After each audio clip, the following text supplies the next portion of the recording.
All right, West Virginia folks, this is your time. This is your place right here at the Voice of College Football on a Friday night, 8 o'clock Eastern time. Morgantown, it's 8 o'clock Friday night. We want you to, at some point, you're going to just immediately think Friday night, West Virginia Mountaineers Live, West Virginia Mountaineers Live, Friday night. Boom, I got to be here. Got to hear what Golden Blue Dude has to say. Got to hear what Justin Coos-Walker, God bless him, he's spending time with his family this weekend, but what he's typically hear saying, and of course Travis Kenobi from Last Word on College Football. Got to hear what they have to say about college football and West Virginia in particular. Guys, how you doing tonight? Good, Mark. How are you? I am doing great, and it's good to see all of you. And my apologies to anybody out there that was waiting for us to come on right at 8 o'clock. Blame me, but I do think it's going to be a good lead-in. Maybe I'll try to do this on a regular basis where we'll have our call-in show. We had about 140 on the line at the peak. Hopefully I can get those people to stick around and we can bring them right into the West Virginia show right here, the Voice of College Football. So before we get started on the most recent news concerning West Virginia football, we want to let everyone know that Golden Blue Dude's here cranking out amazing content on a regular basis. So join him right there. You can see it on the banner, Golden Blue Dude right here on YouTube. And of course, our guy Travis Kenobi on Last Word on College Football. We've got a West Virginia channel. Please get on over there and subscribe to our West Virginia channel here at the Voice of College Football. So Travis, I know you're excited about some of these commits coming in. So let's get on it. Yeah, well, we'll start most recent first. Most recently, we picked up a commitment from James Hurd today, a four-star defensive end, edge rusher, sort of a edge rushing specialist. Played last year at St. Joseph's Prep in Philadelphia, is going to play this year, I believe, in Camden, New Jersey. Really athletic, coming off the outside, has a good first step, and has some good acceleration off the edge. So we need those guys. Those guys are not a dime a dozen, and to get a blue chip one this early in the recruiting cycle is a good addition to our team. So really excited about that. I mean, kind of knew it was coming. He's on an official visit weekend this week with several of our commitments already. I expected it maybe would be announced after the visit weekend was over, but I guess he just couldn't wait and had to tell us all that he was committed. So, you know, Mountaineer fans, you've got one who wants to be here, and we always like to hear that. So that's him. And then, you know, about 9 or 10 days ago now, we got the announcement that we also sort of expected from Rodney Gallagher, four-star receiver out of Uniontown, Pennsylvania. That one has created a little bit of a for lack of a better word, a pissing match between Penn State fans, Notre Dame fans. West Virginia fans kind of stayed out of it, but they both really thought they were going to make some movement on Rodney Gallagher. And something I found really funny about that was that Penn State fans on their sort of boards on 247 and Rivals were saying, "Oh, West Virginia paid $1 million to get this kid here." And I never in a million years would have thought that we'd hear Penn State fans complaining that the Mountaineers can somehow pony up more money than Penn State. That just blows my mind. Rodney Gallagher has been attending West Virginia football games as a West Virginia fan for 15 years out of his 18 that he's been on the planet, or 17. So, you know, it's a good pickup. I'll let Golden Blue Dude talk a little more about him, but we're excited about those two guys. Yeah, big time recruit, and as you said, we beat some big names. Something that people don't realize about this guy is borderline 5-star. He is in the ESPN top 100 recruits. He's played all kinds of positions, by the way. He's played wide receiver. He's played DB. He's played quarterback and had a fantastic year at quarterback. And he's been recruited as a basketball player. A lot of people projected him to, you know, if he had a college career, he would be taken in the NBA draft. But this past December, he decided to focus solely on West Virginia football. Well, football, then West Virginia. So I'm pretty excited to have him. This dude is a super athlete altogether. Knows the football field inside out. Very intelligent football player. That's important as well. So he has the brains to go along with the athleticism. I'm very excited to have this guy. He actually passed Geno Smith as far as one of our best recruits all time. I think he ranks as 4th or 5th now. I can't remember where Geno ranked. I think it was 5th. So I think Gallagher is now our 5th highest ever rated recruit that we've ever gotten. So don't let that 4-star fool you. He's borderline 5-star. One of the best we've ever gotten. Well, I don't know if the jury is still out on whether he's going to play college basketball or not. I agree. I wonder if Neil Brown and Bob Huggins are sort of jockeying for a little bit of position. One of the reasons that I say that, and one of the reasons that he's good at basketball, is he plays AAU ball on the same team as Bronny does. So yeah, he plays basketball with LeBron James' son, and he's good at that game. But he's identified to himself that he's more passionate about and perhaps has a better future at football, which says a lot if you've ever seen him play basketball. And in addition to those positions that you mentioned, he also played running back his sophomore year, and he's a kickoff return specialist. He returned one for a touchdown last year. So let me ask you this. Counting basketball, in every position that me and you have described this dude fitting into, how has he done? Not just in one of those positions or a couple, in every stinking position. How has this guy performed? I mean, he's just a naturally gifted athlete. I mean, that's really what it is. Rodney Gallagher, within, it might be next year, but within 2 years, he's going to be a household name to West Virginia fans. And I say that unequivocally without any doubt, that he just has star potential.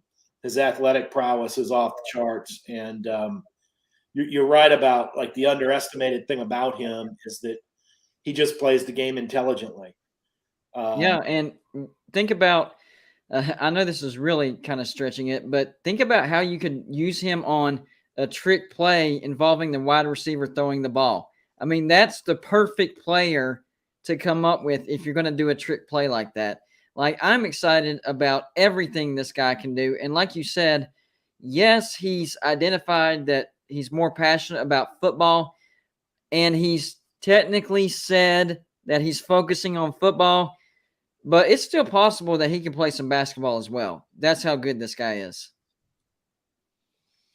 So just to size up Rodney Gallagher in high school here, looking at some of these numbers, and I know you guys mentioned some of the plays he made in the open field. He ran for 1,130 yards at 6.7 yards per carry and 25 touchdowns. He also caught a ball out of the backfield for 22 yards and threw it around.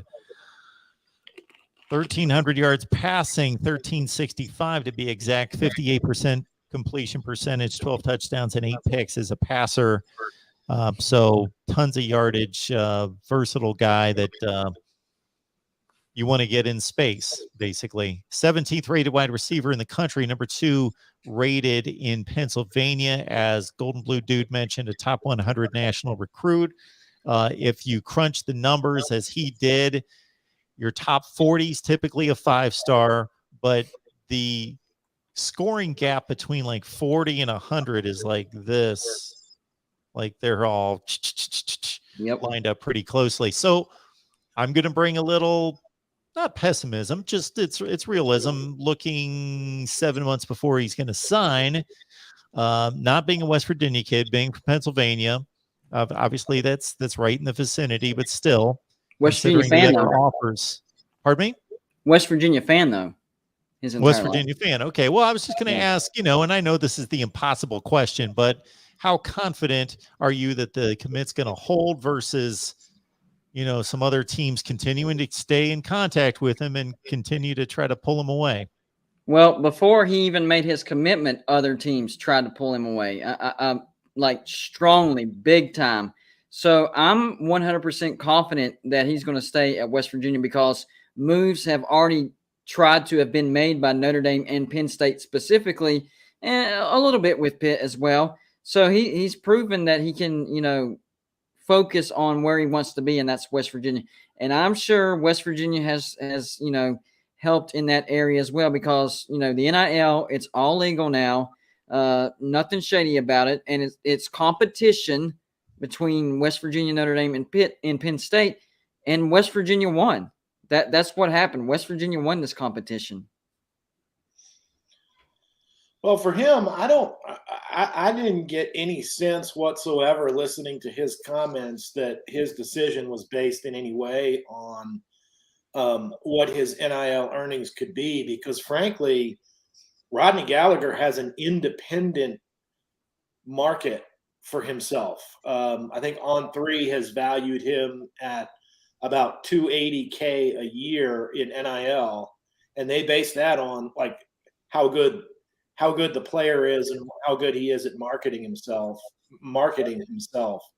For him, it just, it's where his family wanted him to go. It's where he wanted to go. I mean, there are pictures of him wearing a Geno Smith jersey, at a Mountaineer game as just a little guy. He has been around Morgantown for a long time. And Uniontown, it's Pennsylvania, but Uniontown is closer to West Virginia than any other. It's closer to West Virginia than Pitt. It's closer to West Virginia by far than Penn State. Mm-hmm. He was initially going to make his decision on July 4th after taking visits to official visits to Notre Dame, Penn State, and Oklahoma State. And he shut those visits down and said, I'm committing early. And as soon as he said, I'm committing early, any West Virginia fan that's really been following his recruitment knew what that meant. And so did Notre Dame fans, and so did Penn State fans. And that's when they started saying, again, it blows my mind to hear Penn State fans for the first time ever saying, West Virginia has more money than us. Like, what are you talking about? And yet they've made fun of us for the exact opposite reason in years past. But now that we've beaten them on a recruit, now we have more money than them. Yeah, that's how it works. James Hurd, by the way, is still categorized because he played his most recent year in Pennsylvania for St. Joseph's Academy, still categorized as a Pennsylvania recruit. And it's kind of funny if you look at the top 10 in Pennsylvania, 2 of those top 10 are going to West Virginia, 2 are going to Penn State, and none have signed with Pitt. That will surely change, but for now we'll take it. We'll throw that jab at Pitt, that early jab. Yeah, I mean Pitt, and I'm not trying to drift on the subject by any means, but Pitt fans have to know that they're not going to have the season that they had last year. It's not going to happen. They lost Kenny Pickett. I know they gained Keaton Slovis, but from what I've heard from actual Pitt fans, he did not look good in the spring game. That offense has not caught up with him.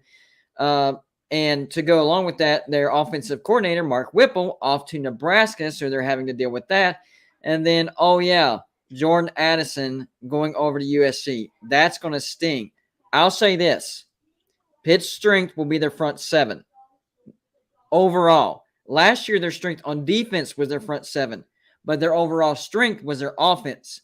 This year, it's switching a little bit. Their offense is not going to be their strength this year. It's going to be their front 7 on defense. And I think West Virginia's front 7 is just as good as Pitt's front 7. Our secondary is going to be better than Pitt's secondary, and our offense is going to be much better than Pitt's offense. So I really like the matchup, especially how things have changed ever since the season ended. If I'm totally honest with myself, after a 6-7 season, and after Pitt going 11-3, That's not confidence right there. You're like, well, I'm pulling for my team. I know we can do it. I hope we can do it. Not confident. Then things started to happen. First things first. Graham Harrell hired as offensive coordinator. Big step for West Virginia. That might be the biggest step out of anything, out of all these recruits that we've even gotten. The biggest, getting Graham Harrell as an offensive coordinator, because our Achilles heel has been our offense. Defense has been steady. Neil Brown tried to call the offense, didn't work out. Jared Parker tried to call the offense, really wasn't cut out for it. Graham Harrell is. So we have an actual good offensive coordinator who is attracting offensive elite players, because immediately West Virginia grabbed JT Daniels' attention. He was already in the transfer portal when it happened, but as soon as we got Graham Harrell, that's when the chatter started about JT Daniels thinking about West Virginia. So the biggest thing that's happened in this offseason so far, bar none, without a doubt, Graham Harrell getting hired at West Virginia. We're actually attracting offensive talent. We've been doing fine on the defense, kind of struggling a little bit on offense. But look at this offseason on the offensive side of the ball as far as recruiting, how much better we are than the first 3 years of Neil Brown. Night and day. Yeah, it's sort of been the slow spot, and I actually wrote about this earlier this spring, but Neil Brown shored up. His goal was to shore up the defense first. That was what he came in and decided he wanted to do, and he did it. And he did it, in ways that frankly we weren't expecting in Morgantown, because when Holgorsen left, I mean, we've talked previously about all of the offensive talent that left. I mean, we lost Will Greer. We lost, basically our entire receiving production, 87.5% of it. We lost our entire aerial attack. But we also lost a lot on the defense. We lost Kenny Robinson, who had eligibility issues and just declared for the NFL draft. We lost Derek Pitts to Marshall, who had a pretty good freshman season. There were several others that graduated, and we lost a lot of defensive production. So we didn't think, he's got a rebuild job on the defense too, and they built it up pretty quickly. I mean, the first year, I think we were around 80th in the nation in terms of points per game allowed. In year number 2, we were top 20. And they did that despite then losing, another 4 members of the secondary to the transfer portal.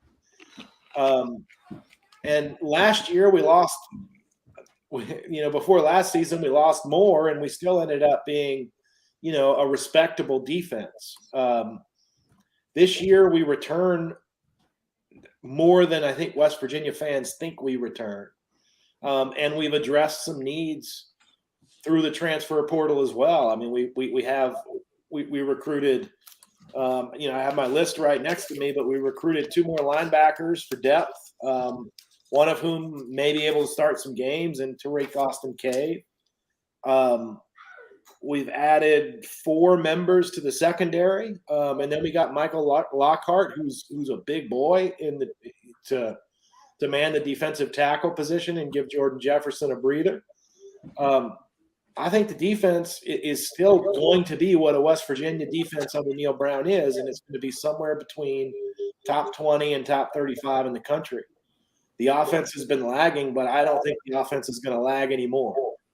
And if you bring a top 25 offense with a top 30 defense, that is a recipe for a winning season, and not just a 7-6 winning season or a 7-5 winning season, but a 8-9, maybe even threatening 10-win season. So there are lots of pieces on the board right now, and frankly, it's only June, so it's hard to get too excited about what's about to happen 3 months from now, because I don't even know what's happening tomorrow. But This is the most excited I've been in June for a Mountaineer team in a while.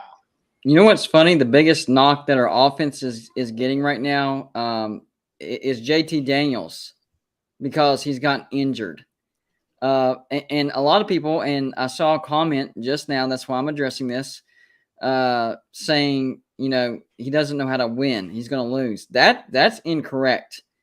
And that's why Georgia fans were literally mad that JT didn't get back the job whenever he healed up. That's how good of a quarterback he is. He's never lost the quarterback position, ever.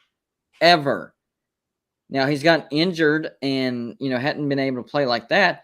But if you look at Georgia, Georgia's had injury issues ever since Kirby Smart got there. I mean, he recruits at a high level. He's been getting decent transfers, except for this year. They fell off a cliff in transfers. But as far as injuries go, if you look at Georgia year after year, you're like, my gosh, it piles up. Last year, it was a bunch of receivers and Tyke Smith, the safety out of West Virginia. It's just year after year they have injuries. So I'm confident that West Virginia can keep JT Daniels healthy. One of the reasons why we got him, besides Graham Harrell, was our recovery center.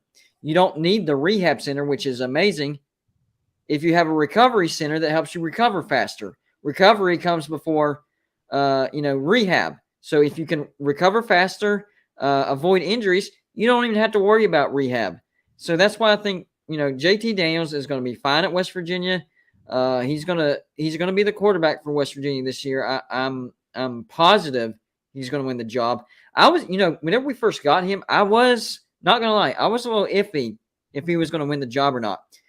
From that point till this point, number one, I went back and looked at his games for sure. Number two, I've talked to a lot of Georgia fans that have seen him play. Number three, I've seen him in practice. I am positive that JT Daniels is going to win the starting quarterback position. I'm not saying it's going to be given to him by any means, because Will Crowder has something to say about that. Spring game looked really, really good. Nico has he's going to be the future of West Virginia, but the game still has to slow down just a little bit for him to be comfortable back there. JT Daniels is going to be the starting quarterback. I have the utmost confidence we're going to keep him healthy, and the combination of him being the quarterback and us keeping him healthy equals wins. JT Daniels is going to win football games for West Virginia. And Graham Harrell.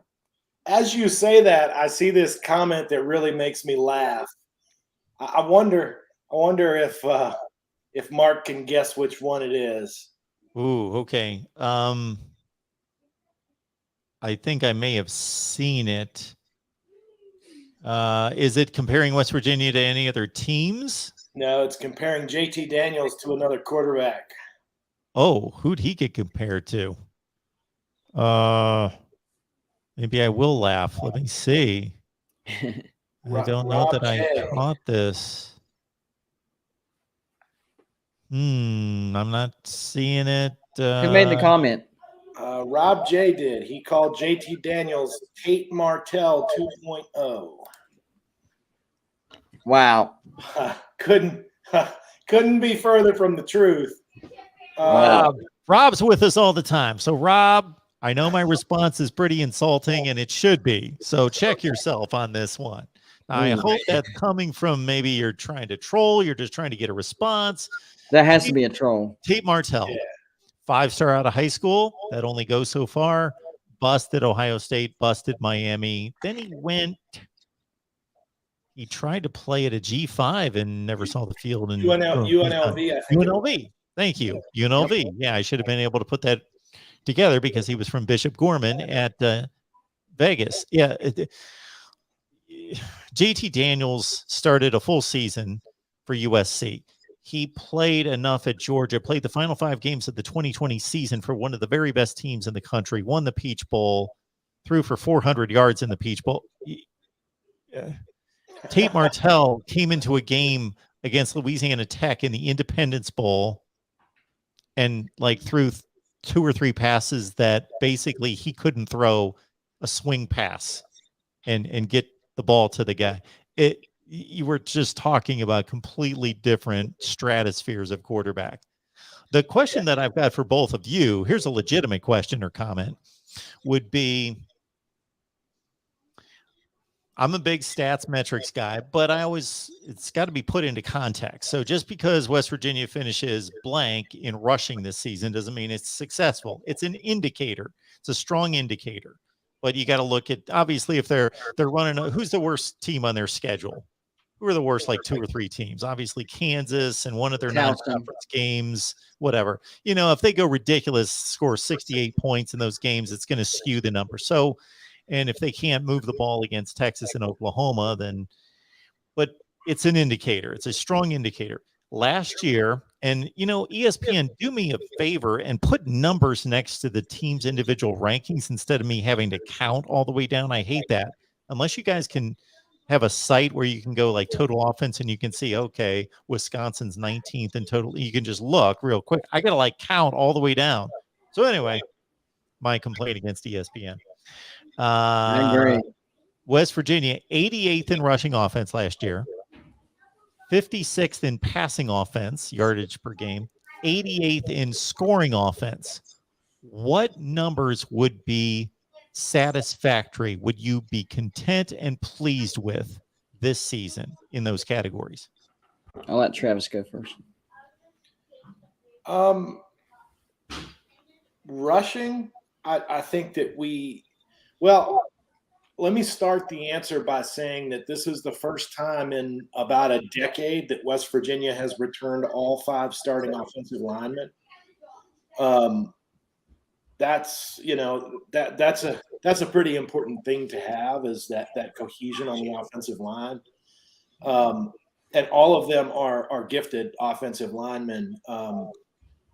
One has not quite shown it yet. The other 4 have definitely shown moments of brilliance. So, but it depends where we improve rushing wise, depends a little bit on just how much Neil Brown has his way in making Graham Harrell understand how much it is that he wants to run the ball versus pass and how balanced of an attack he wants to have. That's going to change. That's going to require a change to some of Graham Harrell's tendencies, because I think he's been about a 58-42 pass run guy. If I remember the numbers I looked at. So, but I do think we'll improve. I think we'll improve on yards per carry. So if we're a top 60 running offense, I'll be happy with that, as long as the passing attack improves as much as I think it will. And I think we're going to have a top 20 passing offense.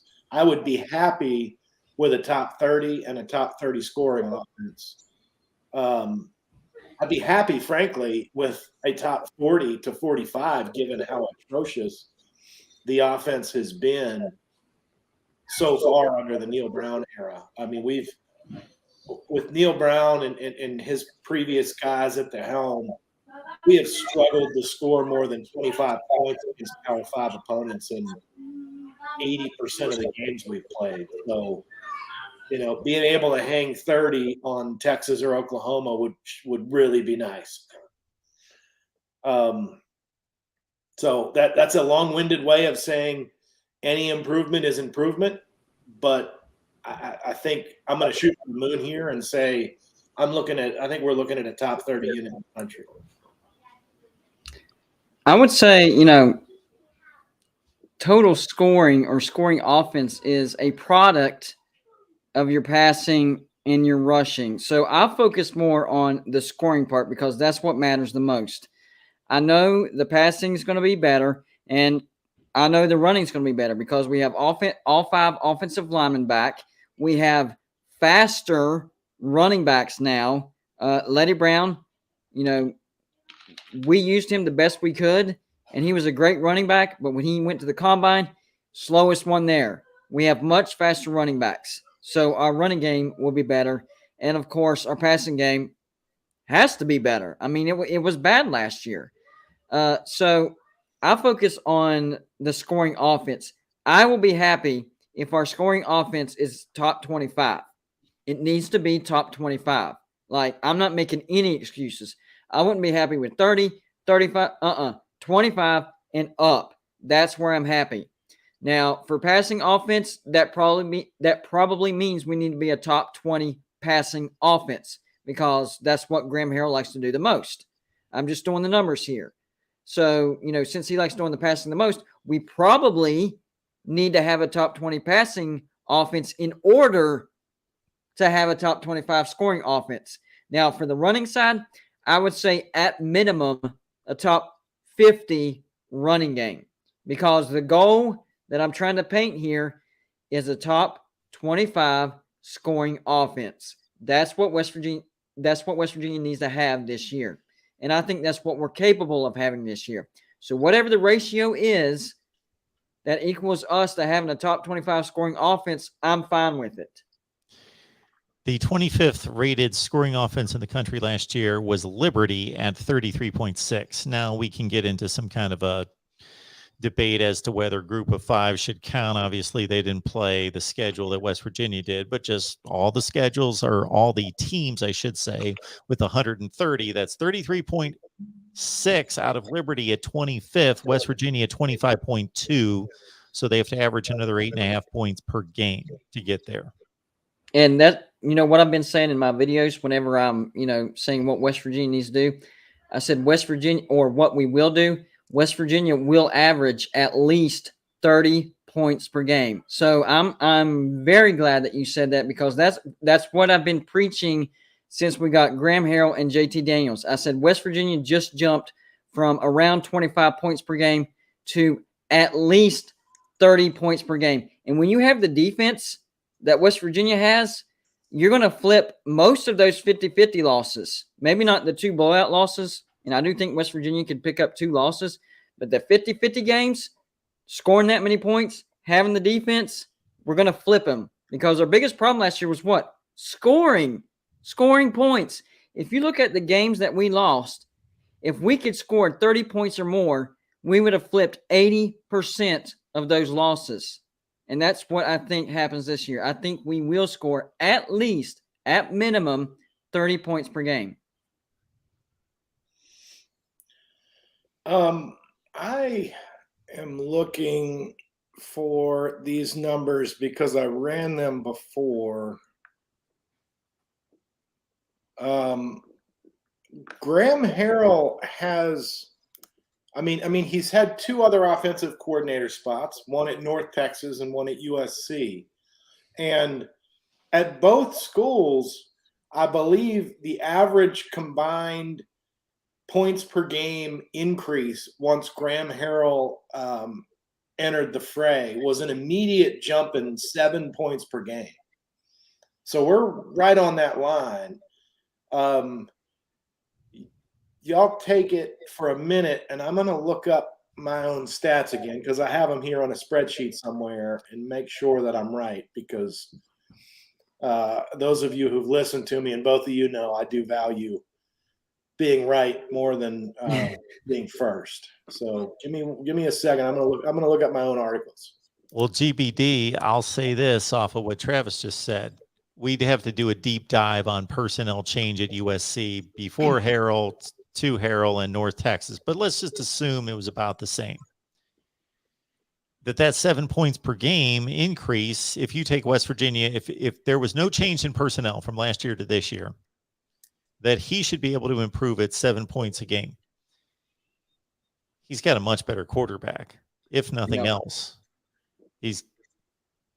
Again, it's my estimation that they went from a bottom 2 to 3 quarterback room in the conference to a top 2 to 3 quarterback room in the conference, just because of JT Daniels. And you guys obviously have tremendous, not necessarily for 2022, but beyond, with Nico in particular moving forward. So more depth in the quarterback room. Yep. I got you, Mark. All right. So if we have the point jump that I'm anticipating, and I've been saying 30 plus, so give me the 1 point. That's all I ask you. 31. Okay. We scored 31 points. We had that offense last year. Let's see how many of these games flip over from a loss to a win. And if we keep any of the wins, you got to look at that as well. How many points did the opponent score in our wins? So as I'm looking, first game, we lost to Maryland 30-24. We scored 31. We win. That's a flip. LIU 66-0. So that stays the same. Virginia Tech 27-21. So that win would have stayed the same. That's 3-0. Lost to Oklahoma State 16-13. We would have blown out Oklahoma 4-0. At Baylor, got blown out 45-20. So that loss stays the same. 4-1. At TCU 29-17 stays the same. 6-1. We beat Iowa State 38-31. So 31-31. We take them to overtime and kick a game-winning field goal. Win stays the same. We're looking at 8-1, right? Oklahoma State 24-3. That flips 9-1. No, now we're at 8-1. Excuse me, 8-1. At Kansas State 34-17. I didn't expect that one, but that loss stays the same. So we're at 8-2. Then we get Texas 31-23. Win stays the same. 9-2. At Kansas, we win 34-28. Win stays the same. 10-2. From this past year, if we would have had a Graham Harrell offense that I believe is going to average 30 or more points with Jarrett freaking Daggy as our quarterback, 10-2. And that's what I've been trying to explain to West Virginia fans. So many 50-50 football games we lost because we couldn't score more than 20 points. That's insane. That's like the worst offense you can think of. Obviously, by the numbers, it's not. But according to West Virginia standards, and definitely what we were used to by Dana Holgerson, that's a pathetic offense. And that's the main reason why West Virginia fans wanted Neil Brown fired. Not because of our win-loss. If you look at our win-loss, we've actually been steadily going upward. I know it was a slight tick back last year. Offense is what the fans are focusing on, and that's why they wanted his head. So this is going to be a big uptick, and I think it's going to immediately result in more wins. The only thing I'll say to that, and I think there's value to what you just did, is obviously you're not going to score 31 points exactly every game. Right. But I get your point. Over the average is definitely going to affect game totals and scores. And there were a number of close games. How many one-score games? Oh my gosh! For the losses, I think it was 4 out of 6. Maryland 1, Oklahoma State 2, Texas Tech 3. I thought there was one more. Maybe there was only 3. Yeah, the first 3. We got blown out by Baylor and Oklahoma State. Now, Kansas State, we lost by a couple scores, but that was an extra touchdown down at the end. That was a closer game than 34-17. So really the two games that wouldn't have mattered would be Baylor and Oklahoma State. But even in the Oklahoma State loss, they only scored 24 points. That's what I'm trying to get West Virginia fans their head to wrap around. Somebody scored 24 points and blew us out. How nuts is that? Yeah. Minnesota blew us out 18-6. Somebody doesn't even score 20 points and they blow you out. That's the nonsense that I'm talking about. Yeah. If we have a competent offense, we're going to have a much better record. That's all we need, a competent offense. Shouldn't happen in today's college football, not scoring 20 points in football games, over and over and over and over. I'm getting blown out too. So I checked the numbers, and he went +7 at USC his first year with minimal offensive personnel changes. Okay. And he went +9 at North Texas in his first year. And actually, in year 2, he was +20.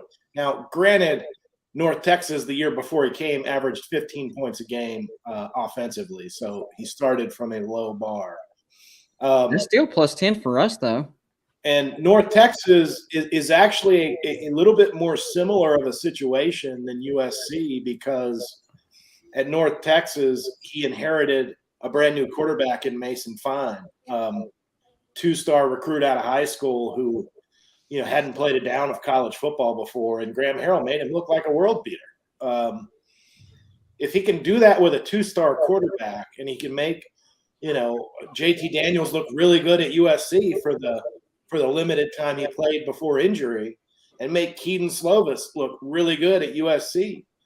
And Keaton Slovis was an off the radar quarterback coming out of high school.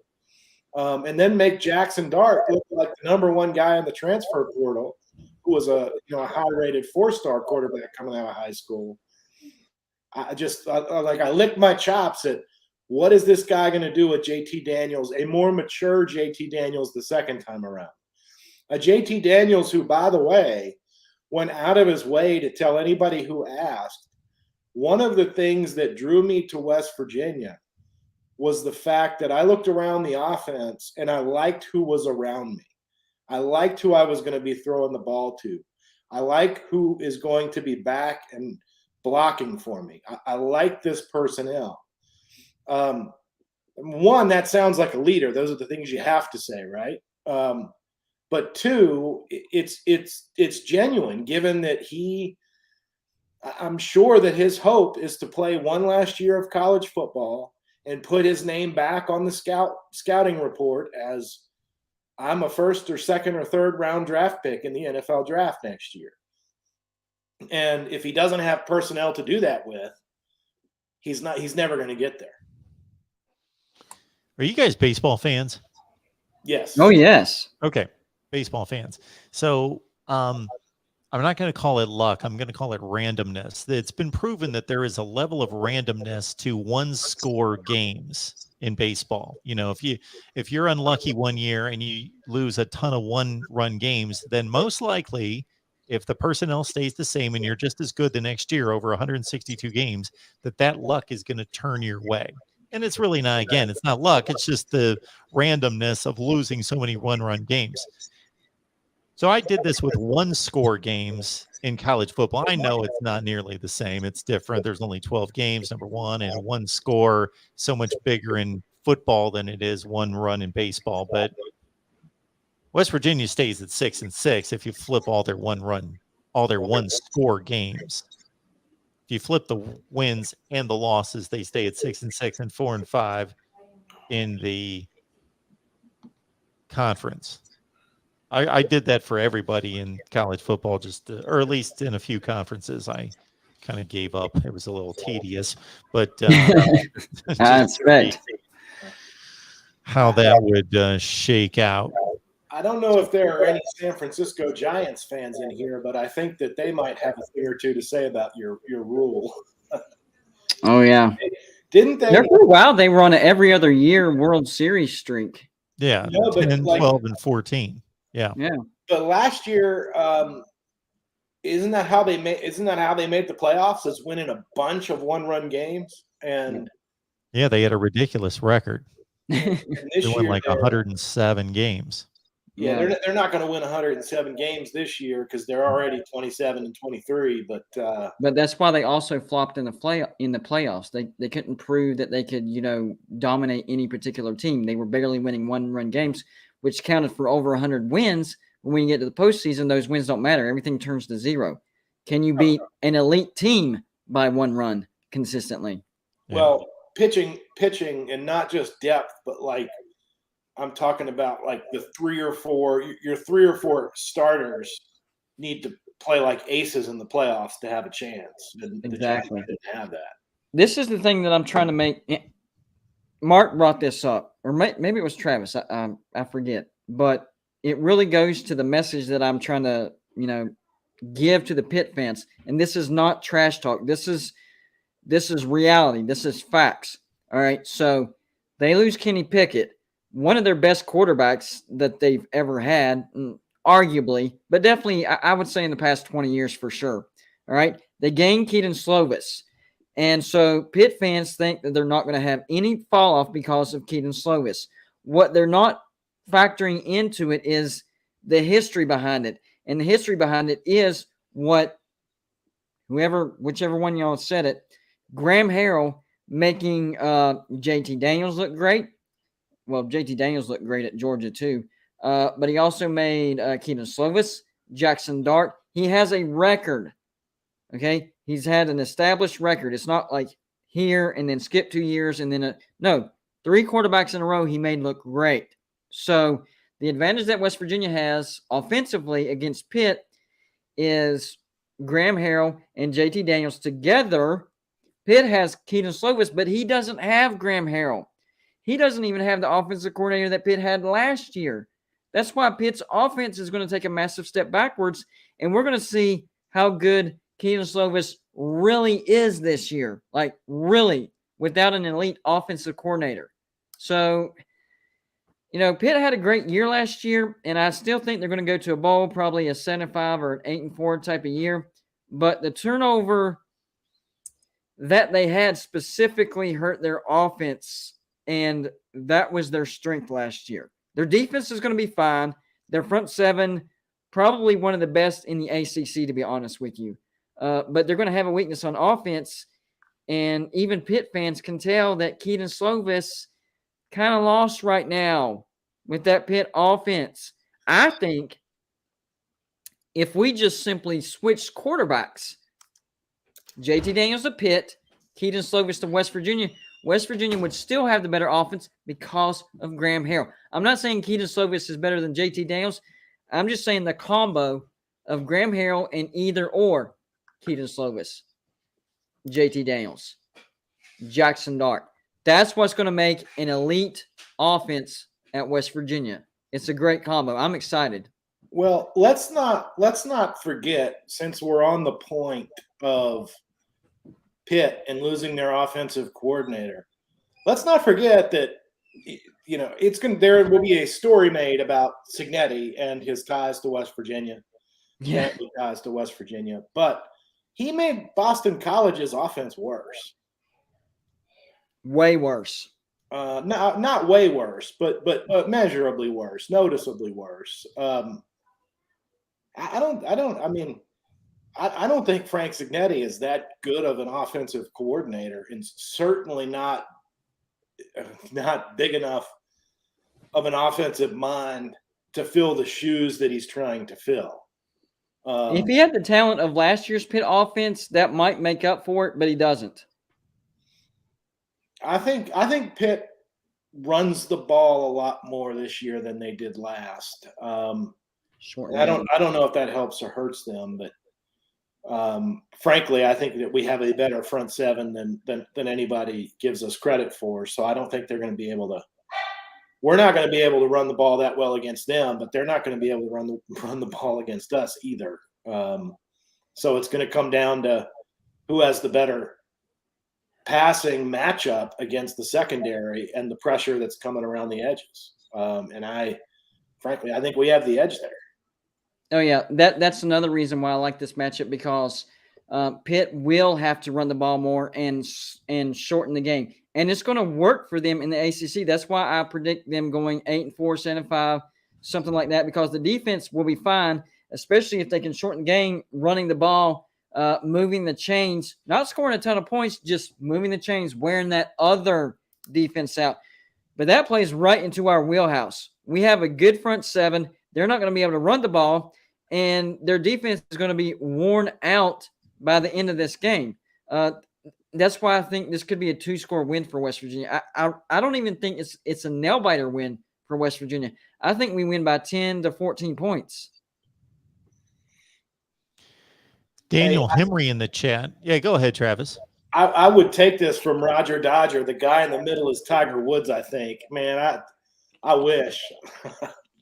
I like Tiger Woods, I get free golf lessons, right? But do I give free golf lessons? I said, no. If you're Tiger Woods, I get free golf lessons, right?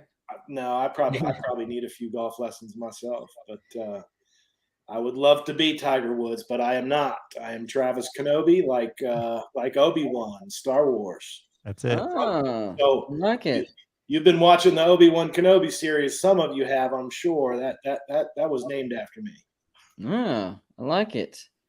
I'm just feeling really, really good about the more that I look at every single matchup between Pitt and West Virginia. I'm really liking it. Yes, Pitt has a great front seven, but so does West Virginia. We actually have all 4 of our 5 offensive linemen coming back. So I do think that we will be able to move the ball as far as running the ball on their front seven. I don't think we're going to gash them for 7, 8 pops a run. We'll be able to get 2, 3, 4 chunks to help our offense. And then we'll be able to expose the secondary because the offensive line will hold those blocks. And JT Daniels most definitely won't get sacked as much as Jarrett Dagey did last year. That was one problem with Jarrett Dagey. Not necessarily throwing interceptions, not knowing when to get rid of the ball. When the play's over, get rid of the ball. It's like he didn't understand when the play wasn't going to happen. He thought, there's still a chance, there's still a chance, there's still a chance. Got sacked. So that's going to change. They're going to try to run the ball more because their passing attack is not going to be anywhere close, not even close. I don't care how many wide receivers Pitt got in the transfer portal. Oh, these 4 transfer portal receivers that we got all together is going to be better than Jordan Addison. Now, you don't know what you're talking about. That's not going to happen. Jordan Addison, that is a massive loss for Pitt. That would be a massive loss for anybody. Forget the name Pitt on the helmets.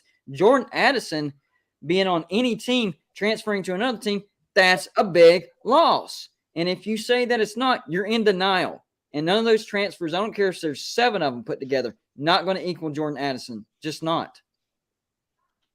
Yeah, 4 guys don't make up for one that's one of the best in the business just because you can only target one guy at a time. So, he splits it's not the defense. Literally, he gets the attraction. So either you don't cover him properly and he goes off on you, or you got to double and triple team him and the other guys get open. He's a game changer. Is talk is Pitt? I want to be clear here. Are you actually saying that because Pitt has 14 wide receivers on the roster, yes, that makes up for Jordan and Addison? Actually, I think 14 wide receivers on a roster is a liability. That was our problem last year. How are you going to keep all those guys happy with a guy who doesn't throw the ball as much as your prior guy did, and a quarterback who can't throw it as well as your prior guy did? Our wide receiving core was way too deep last year, and that's why our leading wide receiver,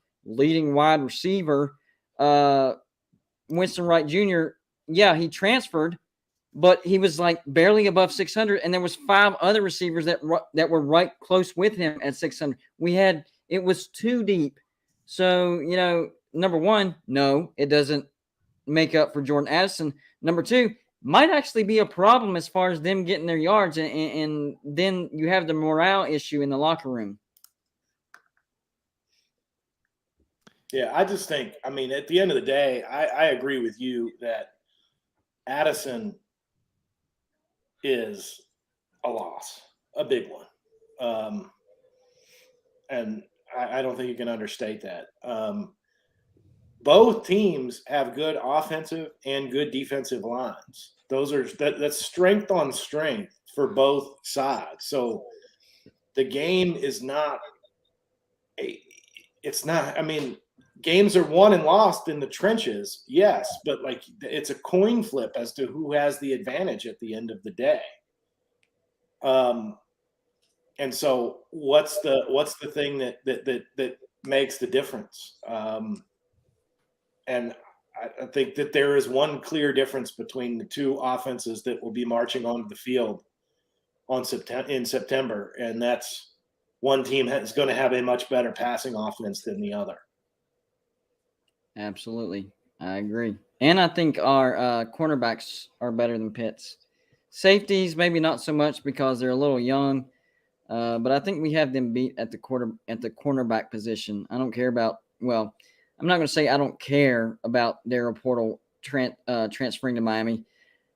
I don't think it's going to hurt as much as some West Virginians thought, because if you go back and look at his games, when he played the game the way he was supposed to, didn't take any gambles, he was a great cornerback, but he liked to take too many gambles. He thought he was a professional route jumper, and he just wasn't. He would take the chance, then he'd get beat deep. So, at the end of the day, that's kind of a wash. My last question of the night. Yeah, Travis? No, go ahead. Well, I was just going to say, Daniel Henry asked this earlier, just made a comment with Graham Carroll having the reputation that he does. Has he given any indication as to what run pass ratio is going to look like and what kind of importance the running game's going to be given? He has not, at least in the comments that I've heard. But we have 4 running backs on the roster, 3 of whom are 4-star running backs. So we're not going to not run. And I frankly, I think that the exact breakdown, I don't think they're going to reveal that until opposing coaches start figuring out what it is, looking at the game film. And I think it will probably change week to week based on matchup. Exactly. That's what I was about to say. I don't think this is going to be all right.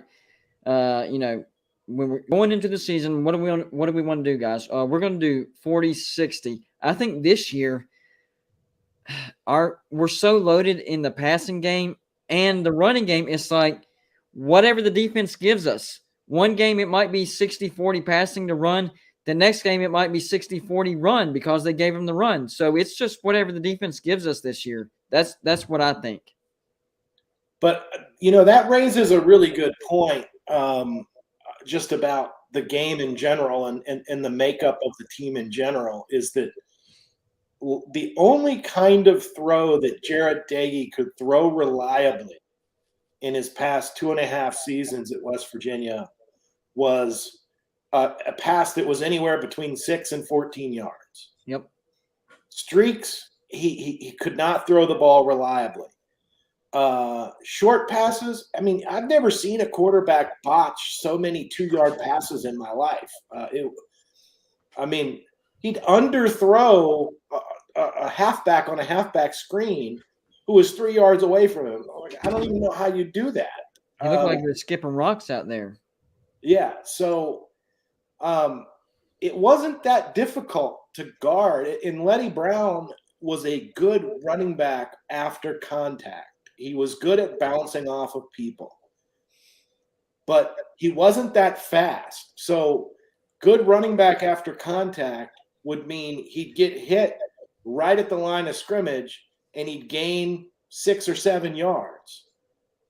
This comment makes no sense. Graham's offense did not fail. USC failed because of their defense. Go look at offensive stats at USC. At least a top 25 offense. Couple years, top 10. That's a garbage comment. Come on, man. You know better than that. But the makeup, so teams, they didn't have to do a whole lot to defend us last year. And this year, Graham Harrell is going to make the play. He's going to open the field up by making the playbook simpler and by having a quarterback who can throw all 3 levels of pass and wide receivers who can catch all 3 levels of passes. Not every wide receiver on the roster is going to be able to do all 3, but you're going to have weapons that can do each of those things. And one of our running backs, in Lynn J. Dixon, is one of the most explosive and electric running backs in the country. And he can catch the ball out of the backfield if needed and run for 20 yards. And I think that Lynn J. Dixon, honestly, is going to be a big part of the solution, as is a name that I think some fans are overlooking, and Brian Podelny, the tight end transfer from Colorado State. I think those 2 are going to be solutions to the red zone troubles that Graham Harrell has had in the past. Neil Brown is going to rely a little bit more heavily on the run game. He's going to force Graham Harrell to rely a little bit more heavily on the run game and an unbalanced attack down there. Yeah, I think – let's see. I think West Virginia's offense is going to be like an onion, all right? The offense that we see in Game 1 is not going to be the offense that we see in Game 12. I'm not saying it's going to be bad in the beginning. I'm saying it's going to get more complex throughout the season. I don't think it's going to stay simple the reason I said that is you said simple, and I agree. They're going to cut out a lot of nonsense that they don't need, keep it simple. But as the year goes on, and making sure JT stays healthy, that's the main thing. Keep him healthy. I do think that they'll open up the playbook, and we'll see a fairly complex offense by the end of the year. That's what Graham Harrell likes to do. The only thing that I would say is he does need to improve on his red zone play calling. It's not atrocious, but it's so-so. So as long as he can improve on that red zone play calling, we're going to have a great. Well, I think we're going to have a great offense, anyways. I'm just saying that's the one thing he needs to work on. I think we actually riled Talkis Pitt up a little bit. Well, he knows what's going to look. Here's what Talkis Pitt. Let me break it down for you guys. This is what Talkis Pitt's doing. All right, he's seen what's happened to Pitt in the offseason. I mean, they've been it's been a bad offseason for Pitt. The exact opposite has happened for West Virginia. You look at the matchups, West Virginia and Pitt, and the matchups favor West Virginia. And I couldn't say that at the end of the 2021 college football season. I was worried. I had hope. Hey, I love West Virginia. I hope they beat Pitt, but I was worried. The moves that we've made in the offense and the players we've gained in the offense, Pitt fans know what's coming. I'm not worried that West Virginia is going to even lose this game. I'm wondering by how many points. It started as worry, please win. Then we got Graham Harrell. I'm like, hey, maybe we can pull out a nail biter. Then we got JT Daniels. I'm like, I'm confident we can win this game. And then Pitt lost Jordan Addison. I think West Virginia is going to beat Pitt by a couple scores. 10 point. I would say anywhere between 10 points and 17 points. I'm not going to call a massive blowout because this is a rivalry. I don't think it's going to get, totally out of hand, but double-digit win is what I see here for West Virginia. That said, was Cignetti, was he the offensive coordinator the year that Dion Lewis went off and had like 1,700, 1,800 yards? That sounds right. I will let you know. And if so, I think that was like the last. This is just memory here. Like I mean, you act like we're not doing research. I'm researching my memory bank right now. Wasn't that the last year that the Big East existed as a football conference? Or maybe the second to last year? Yeah. It was right in that range. Yeah. 09, 10. Cignetti put up, 30 points a game in the Big East? Yep. Of the top 4 or 5 people in the conference, Cincinnati was putting up 30 points. There was a year that UConn was putting up 35 points a game. Context. Rutgers was putting up 32 points a game one of those seasons. Will we ever see that again? I mean, remember when Rutgers and UConn was being consistently ranked? That's insane when you think about it now. Especially UConn, because UConn is like barely hanging on. They're an independent. I don't even going know. Independent was a bad decision. Bad. Yeah. 2 Frank Cignetti offenses at Pitt, 2009, 2010. 2009, Pitt went 10-3. Finished 15th in the AP poll. Quarterback Bill Stahl, remember him? 21 touchdowns, 8 picks. Dion Lewis, 1,800 yards, 1799, 5.5 per carry, 17 touchdowns. And then the next year, Cignetti's other year at Pitt, they went 8-5 and went 5-2 in the Big East. And Tino Sunseri was the quarterback. Yeah, 16 touchdowns, 9 picks. Dion Lewis back, but he only had 1,000 yards that year, 4.8 per carry, 13 touchdowns. I want to address. I don't know if you read it already, but I want to address it. Mayhem Matthew, the $2 super chat says, every team is not the same team week 1 to week 12. Yes, I agree with that. I wasn't saying that West Virginia was going to be a different team. I was saying the complexity of the offense is going to be much more complex at the end of the season. Simple at the beginning, sort of bland and basic, complex towards the end. And no, don't even say it. Not all offenses are like that. It depends on the quarterback you have as to if you can start opening the playbook. The playbook. Like last year, if we would have had Deggy on this year's offense, it wouldn't have gone from simple to complex. It would have gone bland, bland, bland, bland, bland. So, no, not every offense does that. Certainly, Pitt's non-conference schedule helped the cause in regards to offensive numbers. Youngstown State, Buffalo, and Navy. They lost to West Virginia those 2 years, 19-16 and 35-10. What about this? The second super chat, $5 from Captain Trips. We do appreciate the super chats, by the way. He says, I love this question. I love it. Is JT Daniels a top 10 college football quarterback in 2022? Yes, if he stays healthy. It's as simple as that. If JT Daniels plays the entire season of 2022, he's a top 5 quarterback in the nation.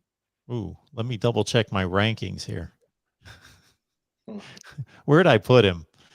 Somewhere in that range. I say that with confidence because of Graham Harrell. That's what it comes down to, having a good offensive coordinator and a good quarterback. If we had Jared Parker as offensive coordinator, I wouldn't be saying top 5. I would be saying, maybe top 15, top 10 if the plays get called right. But the good combo of Graham Harrell and JT Daniels is pretty significant. Now, well, still got to stay healthy. Wouldn't be in West Virginia if Jared Parker were still calling the plays. Exactly. That's a great comment or a great response. I'm used to talking to the comment section, so y'all forgive me whenever I do that. Oh, I am too. I believe I put JT Daniels at 14. I put him. Well, I mean, that's fair. I mean, it's before the season. I'm just saying by the end of the season, if he stays healthy, he'll be a top 5 quarterback. I mean, that's and people need to understand with rankings as well is different people do it different ways. So some people just are projecting statistics and saying, okay, well, I'm taking the offensive line into consideration and the weapons and the style offense, who's going to produce the best numbers. I try to pull all that away and say, if Tom Brady's the best quarterback in the NFL and he suddenly was traded to the worst offense in the NFL, well, that would severely affect his statistics. But I would still try to look past that to rank him as the best quarterback in the NFL, if he is. I would say this. Preseason, I would rank him in top 20. I wouldn't put him in the top 5 at all because we don't know. There's a lot of unknowns right now. What I was saying was if he stays healthy, and the combination of him and Graham Harrell, because they've worked together in the past, he makes it through the entire season fully healthy. I think he finishes the season top 5. Okay. No, you guys need to run. Let's catch up with this final super chat here. Georgia fans are so mad. Now they've turned on me. Here's my top 10 quarterbacks video in the chat. You guys can watch it if you'd like. The links in the chat. All right. Mayhem Matthew, appreciate you being here. Pitt beats the Mountaineers this year. He wasn't talking like that until I predicted South Carolina beat Georgia. He's sore. But he's a cool dude. He's a bit bitter right now. What team fields the Mountaineers? Yeah, I don't know. I've never even heard that mascot. Yeah. Maybe Pitt will beat them in a bowl game somewhere. Oh, is that the FCS opponent that Pitt plays like week 2 or 3? Hey, we play one of those too, don't we? He forgot that Pitt plays West Virginia and Tennessee. Mountaineers, Volunteers. That backfired big time. Actually, that sounds more like, if you think about it, that sounds more like the Volunteers. I'm okay with him saying Pitt will beat the Volunteers. That's cool. We're cool, man. They beat them last year, so yeah. I guess he thinks they're going to beat them again. I respect that prediction. I'm okay with it. Yes, Pitt might beat Tennessee this year.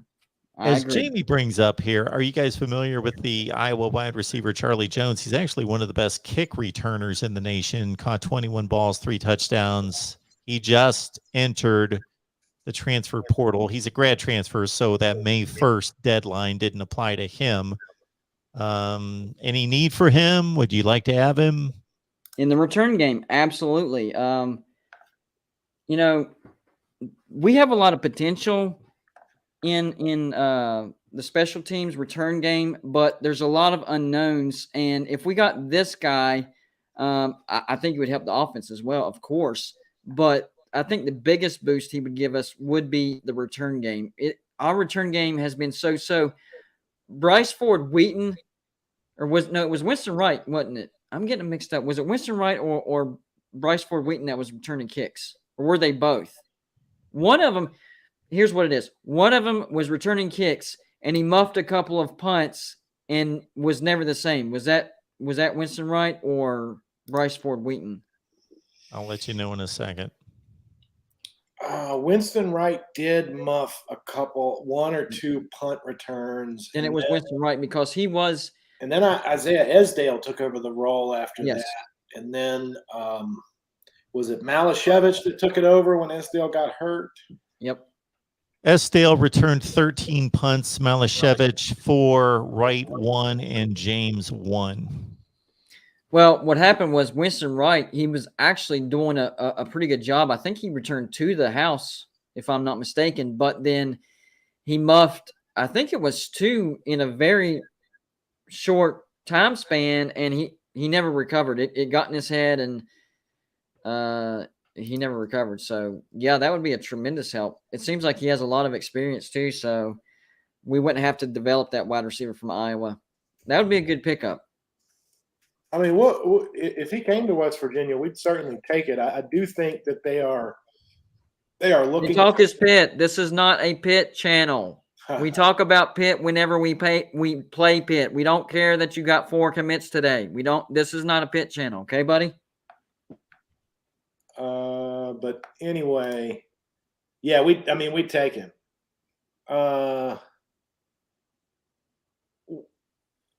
Are they silent commits? Have they actually announced? Because I just went to 247 and I did too. It says that Pitt has a total of 2 commits for next year. Yeah, these are silent commits. They're not on 247's list.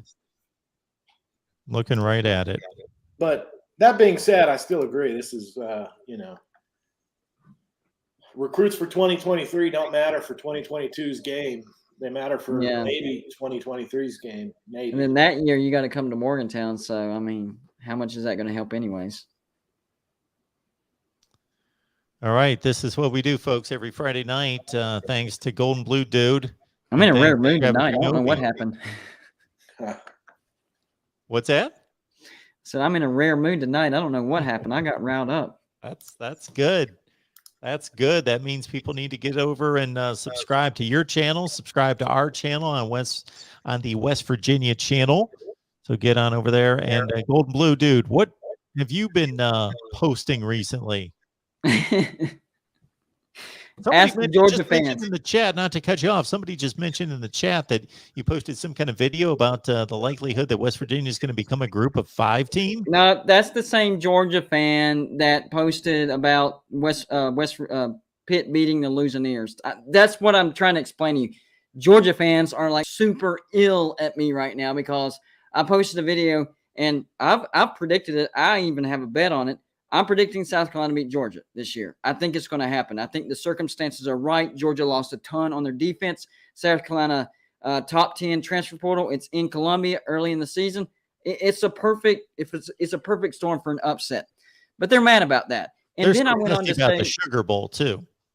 The what? They're still testy about the Sugar Bowl from 15 years ago. Yeah, the Texas loss. Yeah. No, there's testy about the West Virginia game 15 years ago. Oh, yeah, the last time West Virginia played Georgia. That's something that Alabama can't say as of right now. Last time we played Georgia, we beat them.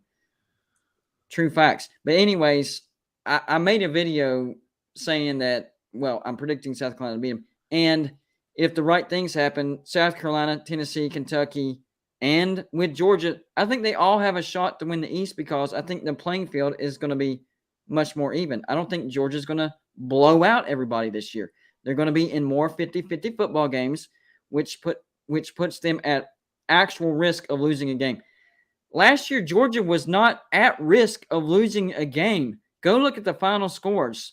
They blew everybody out. So they're mad at me about that.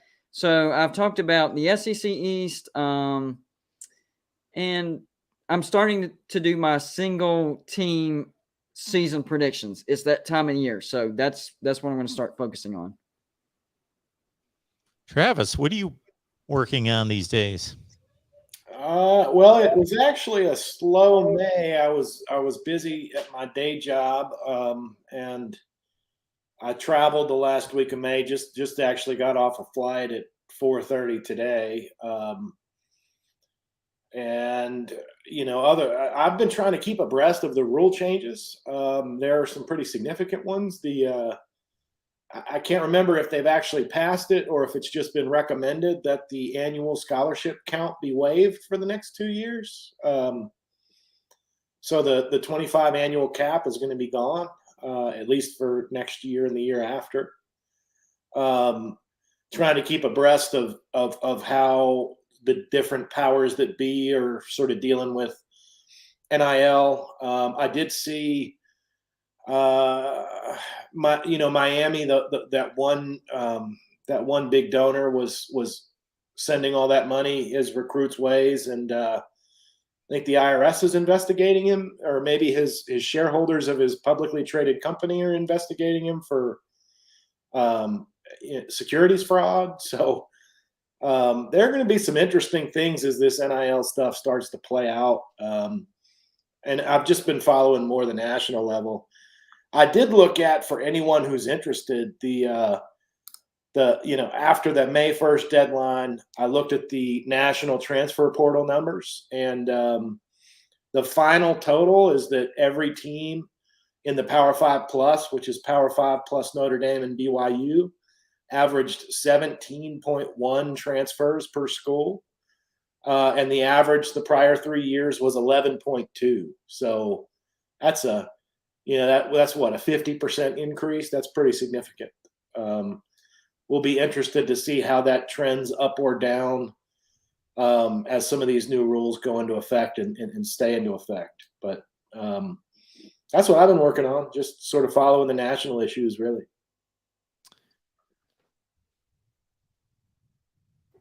Go ahead, Chris. Sorry, I forgot my mic because of the echo. I wanted to ask you a question before we get out of here. I wanted to get your opinion on Georgia just real quick. Here's what I'm basing my opinion on, okay? The massive loss on defense. Sure. And I think their opponents are going to be better this year as well. So I think I'm not saying Georgia falls off a cliff. They just slide down. And South Carolina, Tennessee, Kentucky are going to slide up a little bit. To me, that equals more possible 50-50 football games. I'm not saying Georgia's not going to win the East. Of course, that's a possibility. I'm not saying they're not going to make a New Year's Six. I think they do. But I think they can actually lose some games in the regular season. Yeah, I think that I don't think there's any question Georgia has one of the three best rosters in college football still, despite those losses. But you can never account for a ton of guys that play together, that have massive talent, that forged one of the best defenses we'll ever see. And the day is gone. They're almost all gone. So the guys that replace him, if you look at recruiting rankings, are just as good, but they haven't proven anything. Well, they have proven they've played roles on the team, but they haven't been the stars that played most of the reps. And obviously, if some Georgia fan, they're going to start mentioning Trayvon Walker and a bunch of other guys that did play. Yes, I understand they're not losing everyone. Yes, I'm well aware of their defensive personnel. And what about losing the DB coach a day? If you follow the trail of a day from when he came from Arizona to West Virginia to Georgia, and now he's going to Miami every year. that he's left the previous school. So I'm a witness of this. Like it happened to us. Every time he's left, the secondary has taken a measurable step backwards the year after. I'm not saying like, worst secondary ever. Measurable step back. I think that's something that Georgia fans are not taking into account as far as their DBs go. So I believe Kentucky had roughly the 15th best team in the country last year, and Georgia was the second. They obviously, by winning the national championship, were the best team in the country, but I think realistically they were one of the two best. We don't need to argue about that. Anyway, they won the national championship. They were the best. Technically, Kentucky was more like 15th, and then Tennessee was more in that 30 range. South Carolina was more in that 40 to 45 range. I don't know if that gap's going to be made up. Maybe 50. Yeah, I don't know if that gap's going to be made up that significantly. But to your point, I do think that they're going to play some fourth quarter games this year, and they didn't play any last year. They didn't play any last year in the regular season. Clemson game. Oh, the Clemson game. Yeah, the Clemson game, game one. Yeah. The final score was 10-3, but if you really watch the game, Georgia was not going to lose that game. I don't consider that a fourth quarter game statistically, but they did have to get a pick six to win the game. It was but statistically they were the far better team. Yep. If I could just chime in real quick on that Adai logic, I really don't like it. It's rare that I would disagree with you as strongly as this, but like losing Adai matters more to an Arizona or a West Virginia than it does to Georgia. Georgia doesn't rely on position coaches as much. They have a different type of brand, and they have a different type of formula. It's like every year when Alabama loses. I mean, they lose what, 4 or 5 coaches a year, and they just retool because Saban is in control, and in Georgia, Kirby Smart and the institution of Georgia is in control. So I don't think they're losing Adai is going to have any measurable impact on the way that Georgia plays. I think it's more about will the personnel that they're replacing their draftees with become draftees themselves as quickly as they need them to be. Well, the reason I disagree with you is because last year Georgia had a historic defense. Before last year, Georgia had a great defense. Great. Top 10 consistently. Last year was different. Historic. I'm not saying Georgia's going to have a bad defense. I'm saying they're not going to have that historic defense like they did last year. And that's what's going to bring, the quality of competitiveness in these games a little more even. Georgia still might be a little bit more better, but these are going to be closer games going to the fourth quarter, like Mark said. And I think Georgia is a lock for a New Year's Six bowl, and I think they're a high probability for the playoffs. But I don't think they're a lock to go in the national championship like they were last year. Let's not all kid ourselves. They were a lock, and we all know it. I don't think that happens this year. So we're going from historically elite to very, very good. They're still a very, very good team. But I don't think Adai. I mean, my point is, I don't think Adai has anything to do with that calculus. When did they have the historic defense? I'm just trying to put 2 and 2 together. When did West Virginia have their top 10, top 5 passing defense? I mean, yeah, I think you're secondary. This applies to the secondary only, not the front 7. You ever see that movie Pie? I think it was a Darren Aronofsky movie, but the dude went nuts and like saw pie everywhere and thought that it was like the meaning of life. Oh, I haven't watched that. He kept tying all these random things together and saying that pie was there. I think that's close to what you're doing right here. Oh, so predicting whenever a guy goes to a team, they have a jumping defense, and then okay, I see. Well, I think Miami's going to have a jumping defense this year as well because of Adai, and he got Mesidor and Porter to come. the dude can get transfers. That's one of the reasons why Georgia got Tyke Smith as well. I believe that the 3 best rosters in the country are at Alabama, Georgia, and Ohio State. And I'm not going to say there's a huge gap after that. But to use Travis's term from earlier, I think it's decided. And I feel the most confident that Alabama and Georgia are going to stay where they're at. I have the most questions about Ohio State because they're installing a new defense with a new defensive coordinator, and they were sometimes awful on defense last year. So I'm not convinced that they've fixed their problems. And Michigan takes a step back. Pardon me? And Michigan takes a step back as well. Yeah, they did. They should. Yeah. My Michigan guys will not tell you that. They'll tell you that they're going to be better because their team talent is better, but I don't see how that adds up. It doesn't add up to me. But anyway. No. But before we go, Christopher Foote said Life of Pi. That is not the movie I'm referencing. I am referencing the movie Pi, like mathematical pi. Yeah. And I have just confirmed via Google that Darren Aronofsky did indeed direct that movie. So again, I pride myself on accuracy. I don't typically say things that I'm just pulling out of nowhere. I'm not talking about the movie Life of Pi. That was about the kid on the boat with the tiger, wasn't it? Yes. That's not the movie I'm referencing.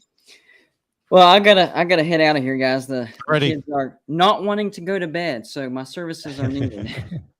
Yeah, I remember those days.